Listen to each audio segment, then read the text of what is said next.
We're now in a situation in the United Kingdom where there is a clear divide emerging between clearly pro-India political parties and clearly anti-India political parties. Let's talk about them.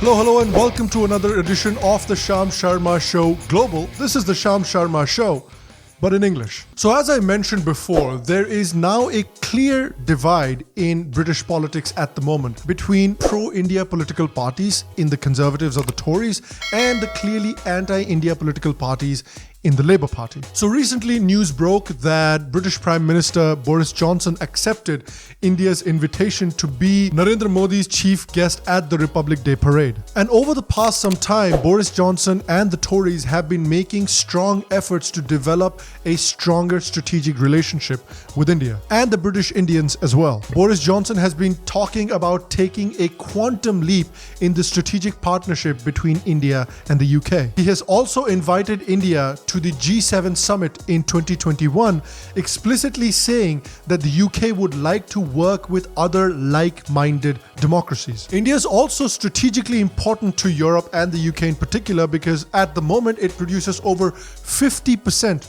of the world's vaccines, and it's currently producing over 1 billion doses of the Oxford AstraZeneca vaccine for the UK. And on top of that, the relationship between the UK and China has soured after the coronavirus crisis. It has soured after China's bullying and UK's traditional relationship with Hong Kong. And also finally, especially since the UK has left the EU, the UK wants to beat the EU to the punch in terms of developing a strong trade relationship or strike a good trade deal with India before the UK has the chance to strike this deal. So on the one hand, you have the Conservative Party, the Tories, that are trying very hard to develop a strong, deep strategic relationship with India.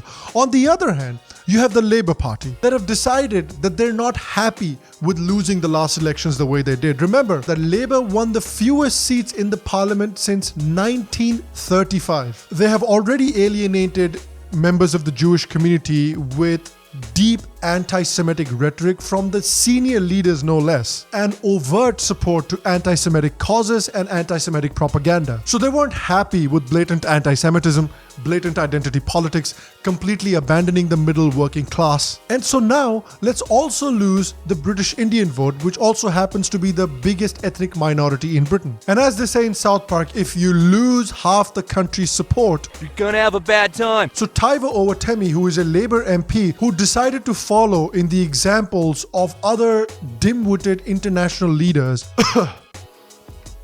Justin Trudeau, in openly promoting separatist groups and secessionist movements within India. She tweeted, "I stand with Sikhs for justice and the Sikh community's right to self-determination on the UN Day of Human Rights. This is the clearest way that the conflict between the Sikhs and the Indian authorities can be resolved." That's stupid. You're stupid. Stop being stupid. It's stupid because the Indian Sikhs absolutely do not want a Khalistan.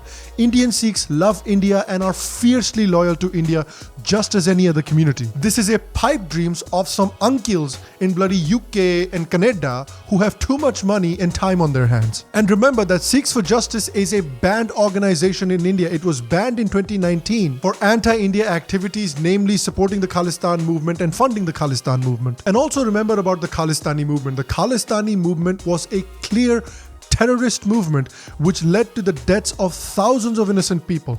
Khalistani terrorists used to target innocent civilians and wipe out their entire families. And most of the victims of the Khalistani terrorists were innocent Sikhs who did not want anything to do with the Khalistani movement and who wanted to live in India and just get on with their lives. So in a surprise move that literally nobody saw coming, Indians were very upset at this statement. And so she then backtracked, deleted her tweet, and then tried to make an excuse that, oh, somebody else was using my account and then they tweeted this. Oh yeah, that's the oldest trick in the book for a politician. I didn't do it, somebody else did it. Yeah, somebody else took a picture of my wiener and sent it to a bunch of interns. I didn't do it. And recently, 36 UK MPs, mostly from the Labour Party, wrote a letter to the UK Foreign Secretary Dominic Raab over India's new farm laws. In the letter, they've stated that the new laws will act as a death warrant for India's breadbasket. Right, so only European farmers and Western farmers are allowed to benefit from technology, from innovation, from privatization,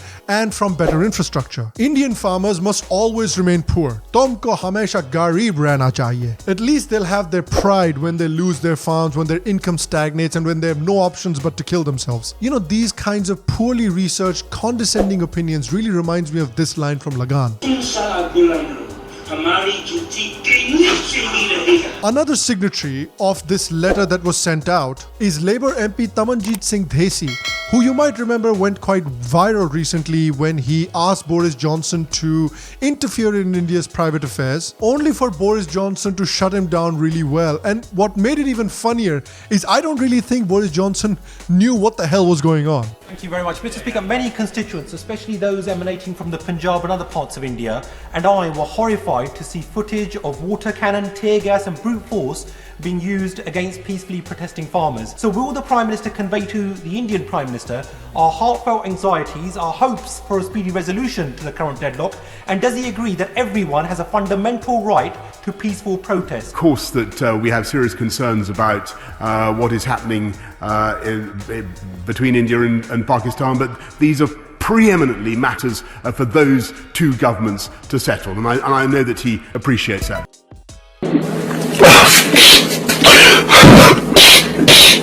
And the same fellow, this Dhesi fellow, in 2018 he participated in a pro-Khalistan rally and spoke out against India. So remember, this is an elected official in a democratic country promoting a secessionist terrorist movement in another democratic country. And Labour acts like it cares about the Sikhs. Let's see how much they really care about the Sikhs, because Sikh girls have been routinely targeted by grooming gangs. And Labour has done nothing to try and stop it, because they've made their bed with the Muslim minority community and they do not want to upset the Muslim minority community no matter what. And this anti-India sentiment has been a trend within the Labour Party for a while. In fact, a Labour Party leader was seen participating in a march organized by the Jammu Kashmir Liberation Front, which is again a banned terrorist organization which has been responsible for the killing of innocent Kashmiris in India. So these kinds of statements and these kinds of actions clearly undermine India's national security interests. They have been berating the Indian community on their so-called Hindu extremism, while at the same time completely turning a blind eye to extremism in other communities that really affects people on the ground. The same extremism which led to the sexual exploitation of thousands of young British girls. This happened for years while the politicians and civil society completely turned their backs on these girls. The way politicians and civil society handle this situation is an absolute disgrace. It is a permanent black mark on British society and a permanent millstone around their necks. And so this mistreatment of British Indians have naturally made British Indians leave the Labour Party and go towards the Tories, and the Tories have accepted them with a warm embrace. Since the time of Margaret Thatcher, the Indian community has been seen as sort of a model minority. They come here, they work hard, and they contribute positively to the British economy and British culture. And so this new alliance has seen a clear increase in the number of British Indian politicians in the Tory infrastructure. So in the current government, you have the Home Secretary Priti Patel, Finance Minister Rishi Sunak, Business Minister Alok Sharma, and Attorney General Suella Braverman. British Indians currently make up 15% of the current Tory cabinet, and the Conservatives currently have a 49% popularity among British Hindus and Sikhs. This is an increase from 2010, where Labour had a 13% advantage over the Tories among British Hindus and were ahead of the Conservatives by 48.5 percentage points among British Sikhs. The Labour Party's support has declined by about 12 percentage points among British Indians since the 2017 general elections. And so rather than trying to get the Hindus and Sikhs back on their side, they're currently trying to drive a wedge between the Hindu and Sikh communities instead. And so this has been a big